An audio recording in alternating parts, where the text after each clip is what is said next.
Come on, what's the worst that can happen? Oh, he turned it! No! Oh, he turned it! No! No, no!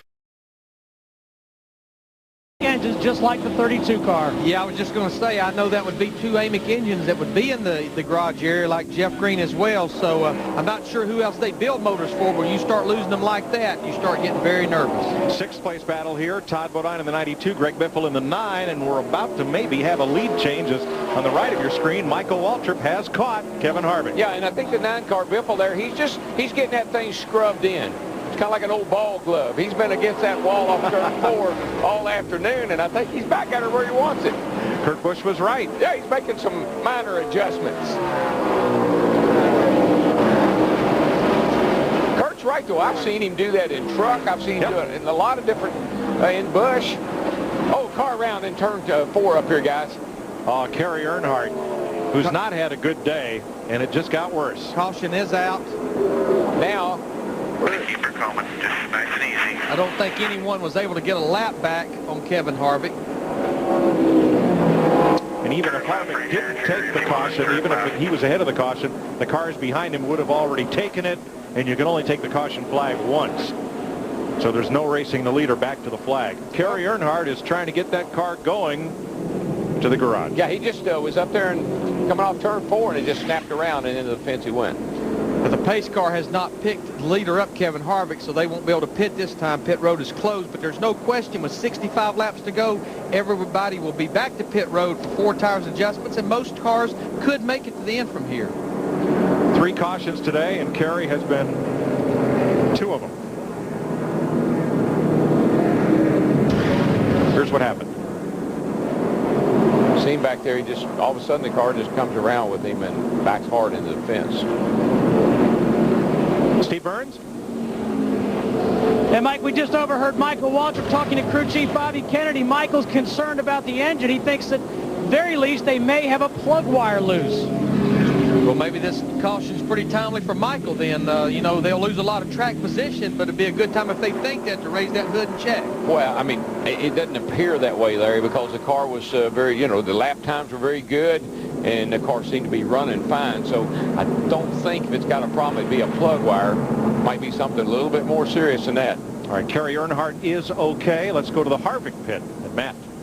Now the big debate, Mike, what changes, if any, to make the Kevin Harvick Chevrolet a little loose in, a little tight up, but he says he really needs some help with the forward bite off the corner, but they are afraid to over-adjust. Kevin at one point said, let's just leave it alone. Then he said, no, let's just make a quarter-pound air pressure change in the right rear, but definitely give me some water. Second straight stop, he has asked for H2O. It is getting hotter out there on the racetrack. Well, yeah, Matt, that's the reason they're hesitant about the adjustment. This could be the last time to pit road, plus this racetrack just keeps heating up. It's now 20 degrees warmer than when this race started.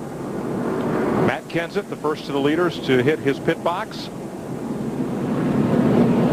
Going around for 4, Nick Berggren. Well, Kyle Busch hit his marks just perfectly that time. Overshot the pit the last time he pitted. Made no mistakes this time. This crew is already around to the left side. Bergie. Well, Dick, Michael Waltrip trying to keep the engine revved up as a 17 goes out. He's concerned that he may have a dead battery. Troubles continue on the 99. The hood's up. Let's go to Matt. Trouble on the left front of Kevin Harvick Chevrolet. A lug nut fell off. More than likely, he's going to be behind the 10 of... He's behind the 10 of Scott Riggs, and I think Kyle Busch beat everybody off pit road. Those guys, just like the last time, had a well of a pit stop there. You see Joe Nemechek, car owner, he's pretty happy with his pit stop. He made a mistake, though, Kyle Busch did. NASCAR might let him get away with it, but he went up on the racetrack before he got to the back straightaway. Could be the safety truck was over there, and they told him to. Now here's Harvick's stop. Remember, he's pitting at an end pit just as you leave pit road. It'll be a 4-tire stop. Fill it up with fuel, knowing they may go the distance from here.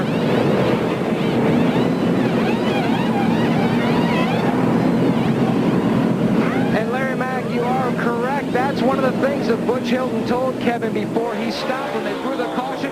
He said, this works out perfectly because now we can definitely go the distance. Actually, lap 134 was when they had scheduled to make their second and final stop. To Steve.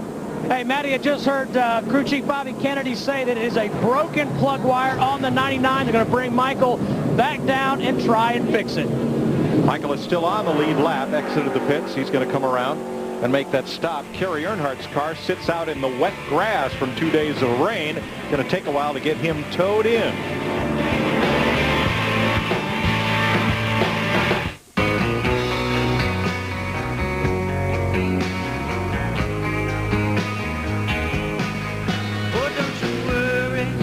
When you were young,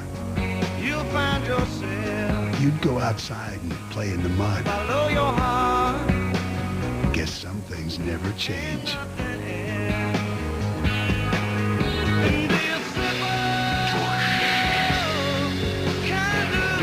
Head for the mountains of Busch.